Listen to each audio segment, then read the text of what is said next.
Sedherek sedulur ingkang minulya, sahabat-sahabatku semua yang berbahagia, channel ini saya sudah mantap mau saya isi dengan materi mengenal diri hingga mengenal Tuhan, dan mudah-mudahan kelak hingga menuntun kita semua, menuntun panjenengan sampai kepada mengenal wujud Dzatullah. Dan mengenal wujud Dzatullah itu adalah wajib, karena itu adalah sebuah keberhasilan dari syahadat. Dan bukankah syahadat itu adalah rukun yang pertama? Jadi sebaiknya kalau memang saudara berkenan dalam mempelajari materi ini, alangkah baiknya panjenengan simak dari video yang pertama, dari part 1 hingga part berikutnya, dan seterusnya. Bismillahirrahmanirrahim. Alhamdulillahirabbil alamin. Wassalatu ala sayyidina Muhammadin wa ala alihi wa sahbihi ajmain. Mula-mula saya masukkan materi ini mencari berkah panjenengan Allah Ta'ala yang maha pemurah di dunia kepada hamba-hambanya dan maha pengasih di akhirat kepada hamba-hambanya yang mukmin. Kenapa harus makrifat?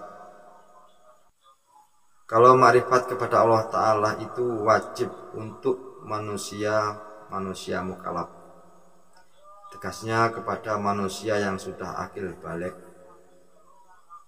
Karena ada ucapan Nabi Muhammad SAW, yaitu awaludini ma'rifatullahi ta'ala, ya, yang artinya awal-awalnya kita memeluk agama Islam itu harus tahu dahulu kepada Allah Ta'ala.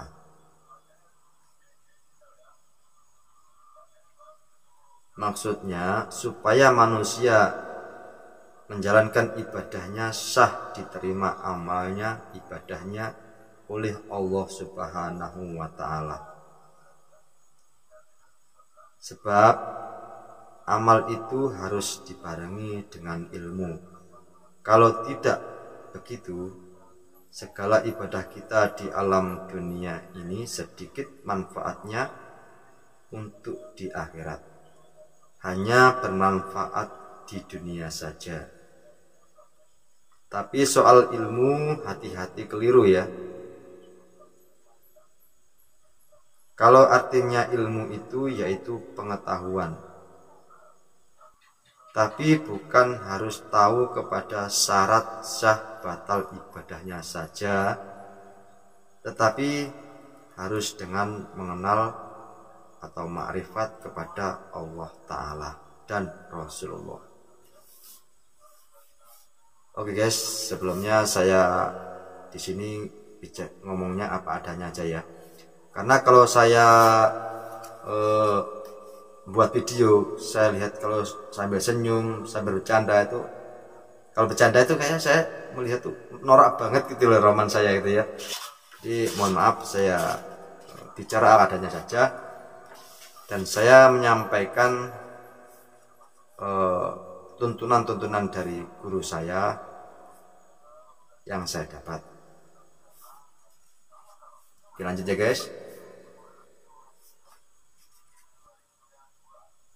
Sebab fungsinya makrifat itu adalah tempat untuk amal ibadah kita. Jangan sampai tidak karuan. Ibaratnya kalau di dunia itu amal ibadah itu untuk mengumpulkan harta benda atau kekayaan rumah seperti meja, kursi, tempat tidur, lemari dan sebagainya. Kalau makrifat itu ibarat kita memiliki rumah yang mewah dan besar, supaya barang-barang yang didapat dengan susah payah jelas tempatnya. Karena apabila kita tidak memiliki tempat untuk barang-barang tersebut, mau ditaruh di mana? Apakah barang-barang tersebut akan ditaruh di halaman? Tentu barang-barang tersebut akan cepat rusak. Dan Juga barang-barang tersebut hasil ibadah kita akan dibawa kemana-mana. Oleh karena itu, selagi kita masih hidup di dunia, kita harus ikhtiar mencari ilmu kesempurnaan agar kita bisa makrifat kepada Allah Ta'ala.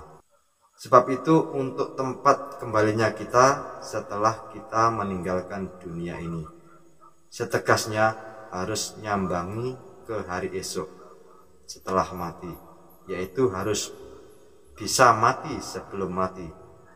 Karena kalau tidak bisa mati sakjroning hirup, tidak akan tahu ke akhirat. Karena mengetahui akhirat itu harus mati dahulu, sebagaimana dalilnya antal maut qoblal maut, artinya mati sebelum mati. Jadi sudah jelas akhirat atau asal kita itu harus diketahui dan disambangi dari sekarang, supaya nanti jangan kesasar, mati plonga-plongo, plotat-plotot, jeba-jebi, lirak-lirik mencari jalan. Berikutnya, jalan-jalannya makrifat kepada Allah Ta'ala itu ada dua jalan. Jalan-jalannya makrifat kepada Allah Ta'ala itu ada dua jalan. Ada yang dari bawah ke atas, dan ada yang dari atas ke bawah. Yang pertama, kalau jalan yang dari bawah ke atas, yaitu yang mesantren dahulu, ngaji kitab Quranul Majid, dan terus menjalankan ibadahnya, yaitu rukun Islam yang 5. Tapi sayangnya kebanyakan jarang disampaikan kepada makrifatnya, karena keburu betah, keburu nikmat di asmanya. Tegasnya sudah merasa punya bekal untuk di akhirat, karena sudah merasa melakukan perintahnya, mengumpulkan pahala dan berlomba-lomba sehingga merasa paling benar. Ini maksudnya untuk yang tidak dituntaskan, ya, kebanyakan seperti itu. Maka dari itu sebaiknya menuntut ilmu dan pesantren itu dituntaskan sampai pada ujungnya. Merasa diri sudah beribadah sehingga lupa bahwa semua itu karena zat sifatnya. Kelak orang seperti itu kalau mati tetap saja jalan untuk pulang sih tetap gelap, karena belum sampai kepada zat dan sifatnya. Sekali lagi ya, ini untuk pesantren tetapi tidak dilanjutkan ya, dan pesantrennya tidak selesai sampai pada tamat, tetapi di tengah jalan sudah merasa tahu duluan, karena dia sudah punya status orang santri kan. Kebanyakan begitu, kalau status orang santri dia dijadikan banyak panutan, tetapi sesungguhnya kadang masih demikian. Sebaiknya kalau pesantren ya harus diselesaikan hingga makrifat. Sekarang yang kedua, kalau jalan yang dari atas ke bawah, yaitu yang nyumponan kena dawuhan Nabi Muhammad, yaitu awaludini ma'rifatullahi ta'ala. Jalannya bukan hanya pesantren saja, tapi juga harus mau ngisah diri, yaitu harus mau tirakat kelawan dengan ikhtiar mencari guru ahli rasa yang bisa mengantarkan ke guru yang mursyid. Oleh sebab itu cepat-cepatlah mencari guru yang bisa mengajarkan ilmu sejati yang berufuk di ma'rifat.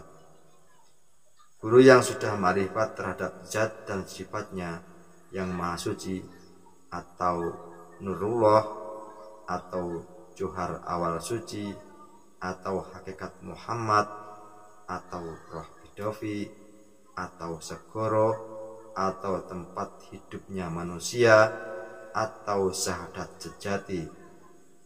Soalnya apabila selama kita hidup di dunia belum sampai makrifat kepada zat dan sifatnya yang maha suci, kita belum mengerti jalan pulang ke Gusti Allah. Artinya nyawa kita bakal marakayangan. Jadi tidak bisa nyumponan terhadap dalil inna lillahi wa inna ilaihi rajiun. Untuk sementara itu dulu guys sebagai pembukaan. Dan kalau panjenengan mau belajar ilmu mengenal diri hingga ilmu mengenal Tuhan hingga sampai mengenal wujud jatullah, hingga sampai bisa merasa wujud jatullah, mudah-mudahan sampai mendapat hidayah, dapat menemukan wujud jatullah. Jadi sebaiknya kalau berkenan belajar untuk ilmu mengenal diri itu harus bertahap materinya ya guys, disimak dari awal hingga akhir.